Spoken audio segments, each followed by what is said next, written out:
Between 1940 and 1970, American researchers turned disabled children into human guinea pigs.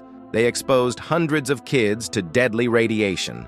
Without telling their parents, the children lived in state institutions, poor, vulnerable, perfect test subjects.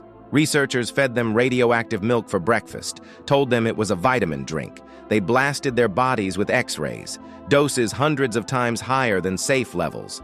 One boy received enough radiation to kill an adult. He was only 12. The government called it atomic energy research. Scientists called it progress. The children called it agony. Their hair fell out in clumps, skin burned from the inside, organs shut down. When kids started dying, researchers falsified medical records, blamed pre-existing conditions. The program ran for 30 years across multiple states.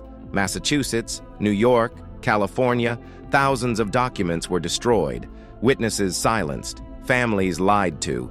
It took decades for whistleblowers to expose the truth.